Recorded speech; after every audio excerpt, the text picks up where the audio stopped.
Eu não pretendia entrar nas decisões, direções municipais, mas o Celso Russomano é um amigo de velha data e eu estou pronto para ajudar no que for possível. Se o povo sonha em transformar São Paulo numa cidade com melhor qualidade de vida, sobretudo a partir da periferia, só tem um candidato a ser votado, que é o Gilmar.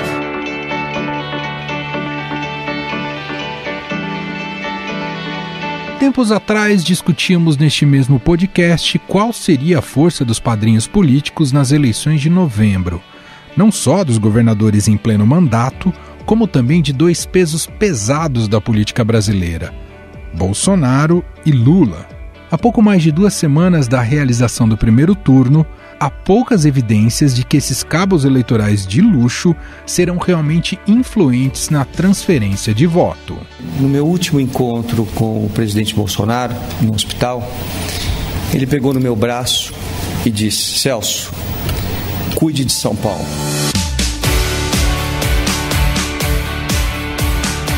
Um exemplo é a cidade de São Paulo. Celso Russomano chegou a ter 27% das intenções de voto antes do início das campanhas. Após se apresentar como candidato de Jair Bolsonaro, viu seus números derreterem e hoje está atrás de Bruno Covas, com cerca de 20% das intenções de voto.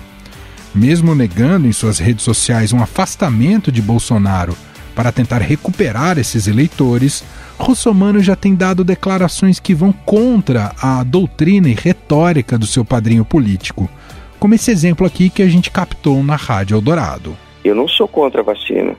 Eu disse que aprovada pela Anvisa, depois dos testes, e aprovada pela Anvisa, eu faria uma campanha imensa de conscientização das pessoas.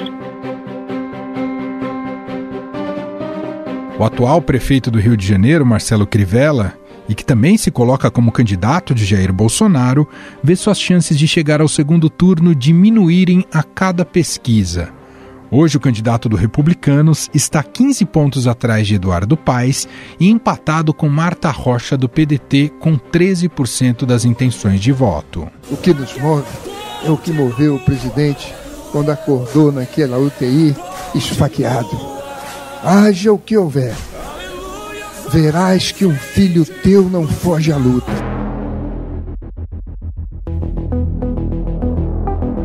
Para os apadrinhados de Lula, a história também não está sendo diferente. E tenho muito orgulho mesmo, de ter o apoio do presidente Lula, que foi o presidente que mais fez por esse país.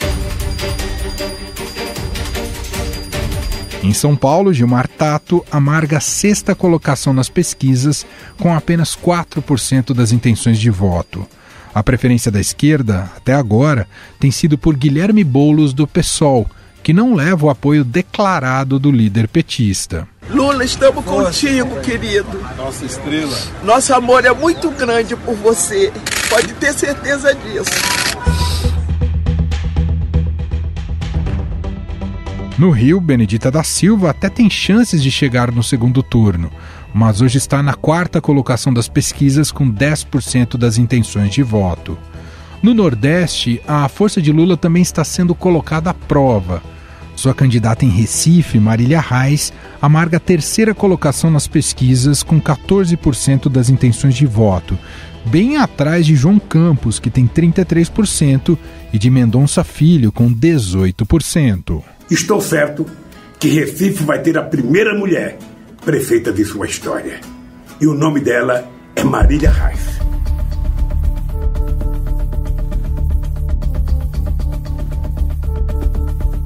Com receio do antipetismo latente, diversas campanhas passaram a esconder Lula e o PT nas peças de divulgação. A direção nacional do partido reagiu e vai questionar os candidatos a prefeitos de capitais a falta de uma defesa mais contundente, tanto do partido quanto de seu principal líder, nas propagandas de rádio e TV. Entre as campanhas que são alvo de reclamação está a de João Coser em Vitória. Com boas chances de ser eleito, Coser não tem dado destaque à cor vermelha do partido, nem usado a imagem de Lula. Compromisso de João. Prefeito João Coser. Vitória para toda a vida. quem nos conta mais sobre essa crise eleitoral dentro do PT é o repórter de política do Estadão, Ricardo Galhardo.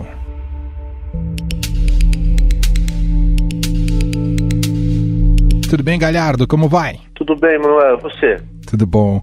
Galhardo, essas eleições, como todas, né, há sempre uma ideia de que padrinhos políticos, cabos eleitorais, figuras de grande popularidade possam ajudar seus candidatos nas mais diferentes praças, né, ainda mais em eleição municipal.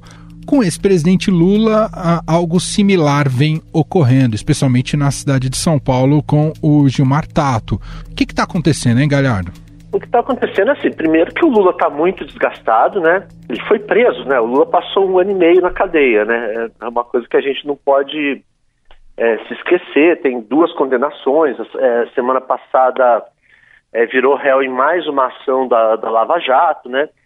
Isso tudo, com certeza, tira bastante do poder dele de transferir votos, de influenciar o eleitorado. Além disso, o governo dele acabou também já faz 10 anos, né? As pessoas não se lembram mais tão bem das realizações do governo dele.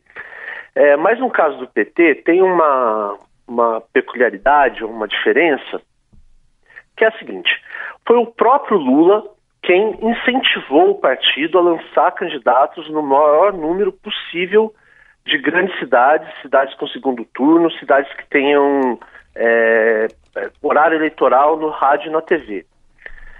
Por que ele fez isso? Porque ele quer usar esse horário para fazer a defesa do PT e a defesa dele mesmo. O Lula tem se queixado muito, né? Muito mesmo, que ele não consegue furar o bloqueio da TV aberta. Ele não consegue colocar as ideias dele na TV aberta. Então, o PT vislumbrou aí uma oportunidade de furar esse bloqueio usando o horário eleitoral dos candidatos do partido. O partido tem uma bancada grande, né, a maior bancada da Câmara, portanto, tem um horário eleitoral grande também, tem bastante espaço no rádio e na TV, e está fazendo isso. Amanhã é um dia em que isso vai acontecer de uma forma especial, porque é o aniversário de 75 anos, né, do presidente Lula, e o partido mandou uma recomendação para todas as instâncias partidárias. Isso aí a gente publicou, foi uma recomendação que partiu da presidente do partido, a Gleisi Hoffmann, e do secretário de comunicação, o Marco Sokol, para que todos os candidatos do partido usem nos seus horários eleitorais uma hashtag em defesa da anulação do julgamento do Lula, das condenações do Lula. Se essas condenações forem anuladas pelo Supremo Tribunal Federal, né, o Lula pode até reaver os direitos políticos dele e ser candidato nas eleições de 2022. Isso vai acontecer no dia 27, aniversário do Lula. Além disso, o grupo de trabalho eleitoral do PT se reuniu na semana passada e viu que muitos candidatos não estavam cumprindo essa recomendação de usar o horário eleitoral para fazer a defesa do partido e do Lula. Eles, por incrível que pareça, estavam usando o horário eleitoral para falar de coisas das cidades onde eles estão disputando. Uma coisa que com a qual o PT não concorda. Então, tem uma subcomissão desse grupo de trabalho eleitoral que vai falar com campanha por campanha para pedir um direcionamento para que essa defesa do Lula e do PT sejam feitas. É lógico que o objetivo do PT e tudo isso aí é 2022. Agora, Galhardo, olhando para essa estratégia, fica muito claro que o Lula continua sendo maior do que o partido, só que isso tem um risco elevado, né? Já nas últimas eleições foi bastante complicado, bastante conturbado, né? Até para entendimento do eleitorado, depois com aquela troca ali pelo Fernando Haddad, já na reta final da campanha. e vai criar de novo esse cenário um tanto indefinido, inclusive para 2022. Não há frentes que buscam oxigenação aí no partido, Galhardo? São duas coisas, né? Primeiro, a questão do Lula. Há um tempo atrás eu falei com uma pessoa muito próxima do Lula e que me disse a seguinte frase: hoje o Lula depende mais do PT do que o PT depende do Lula. Por quê? Primeiro, por essa coisa que a gente está vendo, né, nas eleições, que o Lula já não é mais capaz de eleger postes, né, como já foi no passado. E segundo, porque o Lula está fragilizado, né? Ele passou 1 ano e meio preso, ele teve as contas bancárias bloqueadas, as contas do Instituto de Cidadania, que é a plataforma política dele, né, que ele criou depois de sair do governo, também foram bloqueadas. O Instituto praticamente não está funcionando. Então ele depende muito da estrutura do PT para continuar fazendo política. Isso é uma coisa. E esse uso que ele está fazendo das campanhas, né, do PT nessa eleição deixa isso muito claro. O que acontece é que ele ainda é muito forte dentro do partido. Não existe ninguém que possa contrapor o poder dele dentro do partido. Ele tem uma aliança muito sólida com a Gleisi Hoffmann, que é a presidente, né, com o Luiz Marinho, que é o presidente do PT estadual, e que permite a ele manobrar o partido do jeito que ele quiser. Outra coisa é a possibilidade do PT repetir 2016. Todos os prognósticos do partido dizem que não.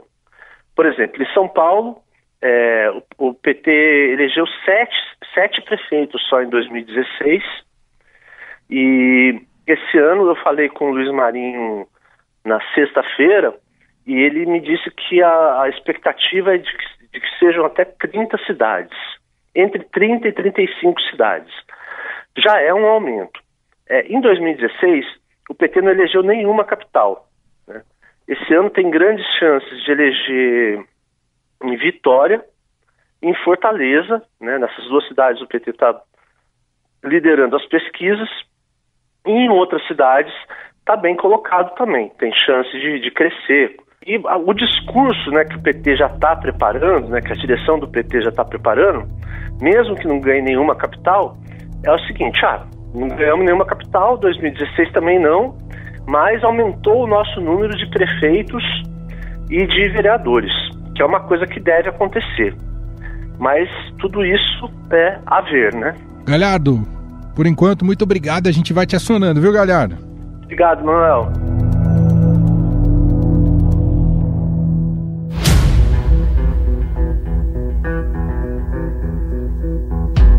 Diante de tudo que foi exposto, dá para dizer que esses padrinhos mais atrapalham do que ajudam os candidatos?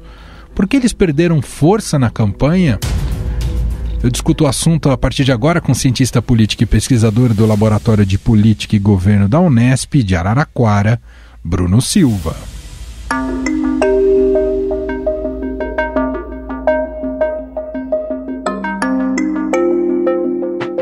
Tudo bem, Bruno? Como vai? Tudo jóia, Manuel. Sempre uma alegria conversar com você e com todos os queridos ouvintes do podcast Estadão Notícias.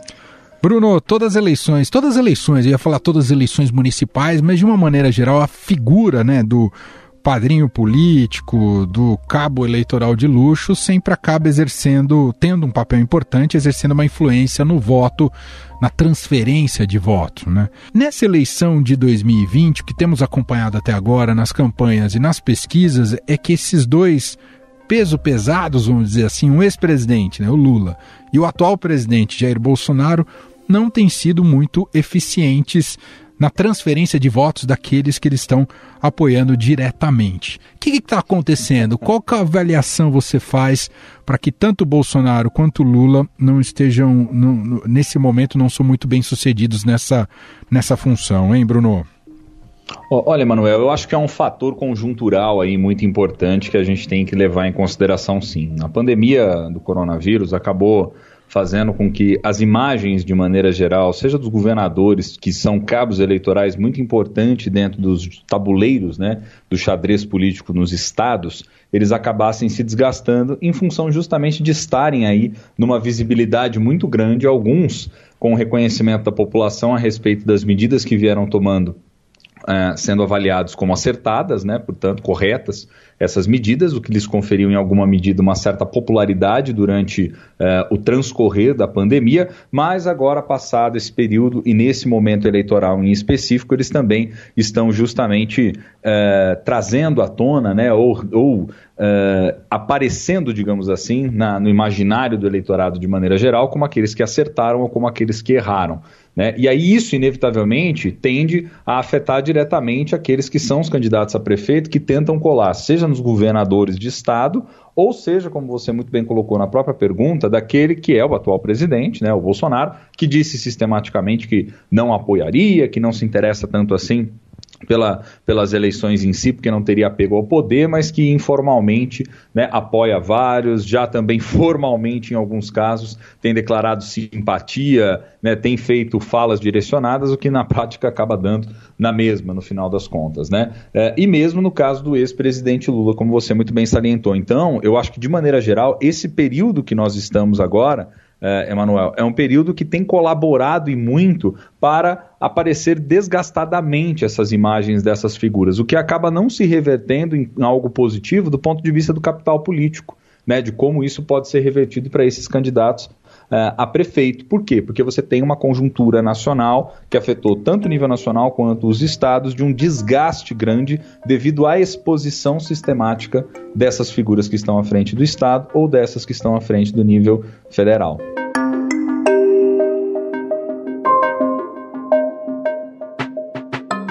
Bruno, diante do que temos de dados até agora, né, muito em cima das pesquisas, é possível dizer que tanto Lula quanto Bolsonaro tendem a sair menores nessas eleições, visto que a chance do PT de fazer capitais é muito pequena em 2020. Bolsonaro, aqueles que ele tem apoiado mais diretamente também, tem tido uma performance ruim, desempenho ruim nas pesquisas. Mal sabemos se o Russomano, por exemplo, de São Paulo, vai para o segundo turno. E são dois que se colocam como eventuais protagonistas da disputa em 2022, e por isso é estratégica essa eleição. Mas até agora, eles estão saindo menores, Bruno? Eu não saberia dizer necessariamente, viu, Emanuel, se eles estão saindo menores, até porque é uma disputa na qual os dois eles estão envolvidos, mas peronomútil, vamos dizer assim, né? Essa que é a grande realidade. Por mais que haja sinalizações de apoio, né, ambos sabem que a grande disputa que está por vir virá daqui 2 anos, e são 2 anos de extrema incerteza. Essa que é a grande realidade. Uma economia que não decola, um problema social gravíssimo, um problema de ordem de desemprego também gigantesco para ser minimamente equacionado a nível nacional, né? E o fim de um momento pandêmico que ainda não se sabe ao certo quando efetivamente será. Então há muita incerteza e muita água para rolar ainda debaixo da ponte até nós chegarmos nessas eleições nacionais. Agora, por que essas eleições municipais também são importantes? E por mais que por vezes eles não atuem tão diretamente ou tão incisivamente assim no processo eleitoral, eles estão atentos e prestando atenção, porque no final das contas, essas eleições elas servem também em alguma medida como montagem de palanques políticos visando 2022, né, Manuel? Então, os alinhamentos principalmente dos deputados, né, a certa capilaridade dos partidos que eles tentam imprimir por meio das lideranças que tentaram atrair para essas eleições, o como tem sido costurado já algumas alianças políticas. Você percebe, por exemplo, né, só para ilustrar o argumento, o que tem acontecido no interior do estado de São Paulo, houve em alguma medida uma maior disseminação do MDB aqui pela região, como eu tenho observado, né, aqui na região central, por exemplo, né, você teve a articulação de alguns deputados nesse sentido que estão visualizando também outros tantos jogos, né, porque não é só o jogo da eleição que vale no final das contas, há outros jogos que entram também nessa conta, como por exemplo o fato de que no ano que vem nós temos uma outra eleição que é extremamente importante e que será decisiva nos próximos 2 anos no Brasil, que é da presidência da Câmara dos Deputados e da presidência do Senado, porque afinal de contas quem controla aí a presidência da Câmara controla boa parte também da agenda política no no país e o transcorrer também dos trabalhos, né? Posto que o Rodrigo Maia, aos olhos da presidência da República, acabou sendo um grande elemento dificultador. Então, acho que há muitas articulações sendo feitas nesse momento, e os resultados eleitorais nas eleições municipais, em alguma medida, antecipam um pouco de como pode vir a ser a montagem desse palanque político para 2022, Emanuel. Por quê? Porque se a gente parar para pensar friamente, a probabilidade de que ocorra em 2022 exatamente o que ocorreu em 2018 é muito difícil, né? É muito difícil. Por quê? Porque em 2018 nós tínhamos uma conjuntura de desgaste que se arrastava dos últimos 2 anos do Brasil, de um governo que veio pós-impeachment, que era um governo tampão, que era um governo provisório, dentro de um país que passou por um processo de maneira turbulenta, de um partido que ficou fortemente identificado com a questão da corrupção e de uma nação que ficou à beira sem nenhum líder que pudesse focalizar minimamente os seus desejos. Então, quer dizer,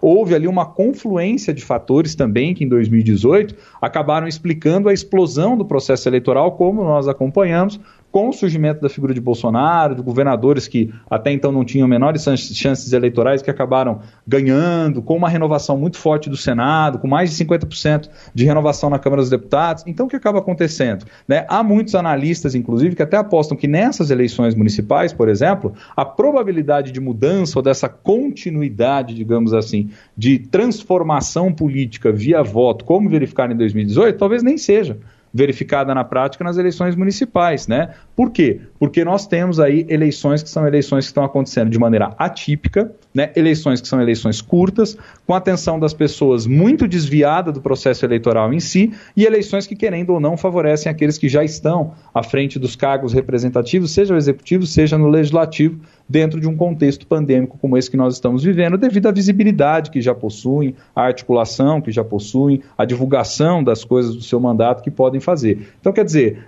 essas eleições, de maneira geral, Emanuel, eu acho que elas são eleições que estão um pouco mais focadas nos aspectos municipais, com uma ênfase muito forte em relação à questão do coronavírus, e no que pese nas cidades maiores, há sim um processo de tentativa, digamos assim, de trazer questões nacionais mais à tona, mas essas questões nacionais elas não têm encontrado grande eco. Por quê? Porque há um certo esvaziamento do encantamento, né, das pessoas em relação ao processo eleitoral em si e a possibilidade desse processo eleitoral poder justamente responder aos seus anseios, que eu acredito que muitas das pessoas avaliam como um desafio muito mais a nível nacional do que a nível efetivamente municipal. Então, os problemas municipais em si, que são aqueles ligados à zeladoria, à infraestrutura, os problemas urbanos que estão para muito além da crise do coronavírus, esses, infelizmente, não estão ganhando tanta centralidade, porque os problemas que estão batendo a porta são aqueles que, efetivamente, dependem muito mais de uma articulação até mesmo nacional do que local, né? Como é o caso, por exemplo, da questão do desemprego, como é o caso do próprio funcionamento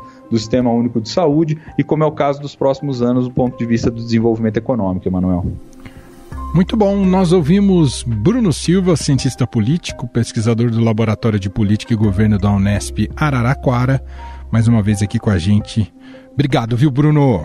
Eu que agradeço, Emanuel. Grande abraço para você e para todos os queridos ouvintes do podcast. Valeu.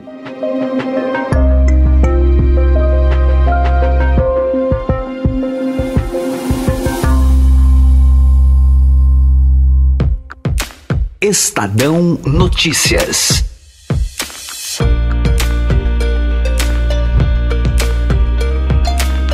Estadão Notícias desta terça-feira vai ficando por aqui. Contou com a apresentação minha, Emanuel Bonfim, produção de Gustavo Lopes e montagem de Moacir Biasi. Diretor de jornalismo do Grupo Estado é João Fábio Caminoto. O nosso e-mail podcast@estadão.com. Um abraço para você e até mais. Estadão Notícias.